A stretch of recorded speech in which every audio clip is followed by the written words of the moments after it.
আজকে 94 নম্বর তারকা চিহ্নিত প্রশ্নটি আমার ছিল, সেটি স্থানান্তরিত হয়েছে, কিন্তু কি কারণে স্থানান্তরিত হয়েছে জানি না।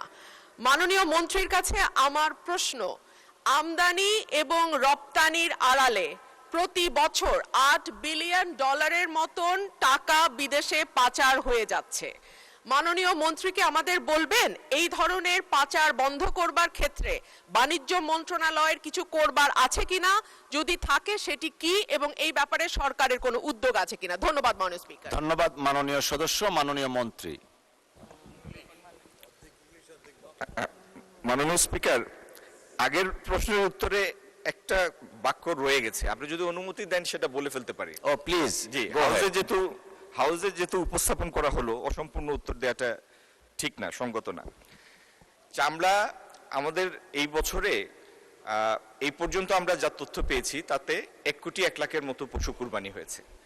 তার মধ্যে 60 লাখের মতো সংরক্ষিত চামড়ার রেকর্ড আমাদের কাছে আছে, 60 লাখের মতো।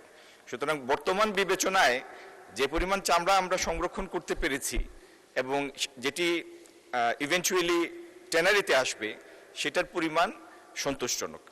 আচ্ছা, আমি আমার মাননীয় সদস্য, পরবর্তী সদস্য যিনি প্রশ্নটা করেছেন, আমদানি এবং রপ্তানির আড়ালে $8 বিলিয়ন পাচার হয়ে যায়।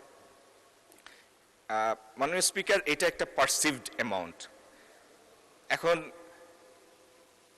আমদানি রপ্তানির আড়ালে আমদানির অনেকগুলির মধ্যে টেরিফ আছে, সেই প্রাইস ফিক্স আছে, অনেকগুলির মধ্যে পিএসআই আছে, প্রিশিপমেন্ট ইন্সপেকশনের ক্লজ আছে।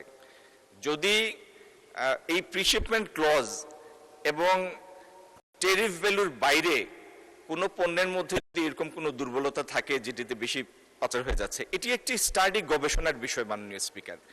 এটি শুনতে বা বলতে যেরকম সোজা মনে হয়, হাজার হাজার পণ্য বাংলাদেশে আসে এবং বাংলাদেশে পণ্য এবং সেবা মিলে, আমি একটা ধারণা দেওয়ার জন্য বলছি, গত বছর আমাদের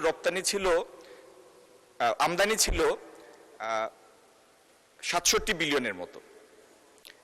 67 বিলিয়নের আমদানির মধ্যে এবং 55 বিলিয়নের রপ্তানির মধ্যে, তার মানে প্রায় 130 বিলিয়নের আমদানি রপ্তানির অর্থনীতি এই দেশটি। এটির মধ্যে পিন পয়েন্ট করে বলা যে ঠিক অমুক প্রোডাক্টের মধ্যে অর্থ পাচার হচ্ছে, এটা বেশ জটিল একটা বিষয় এবং একটা গবেষণাধর্মী কাজ। মাননীয় স্পিকার, এই ব্যাপারে আমরা সচেতন আছি, আমরা স্টাডিও করছি। যদি আমাদের নজরে এরকম কোনো বিষয় আসে, আমি হাউসকে আশ্বস্ত করতে চাই যথাযথ ব্যবস্থা আমরা নিব। ধন্যবাদ। ধন্যবাদ মাননীয়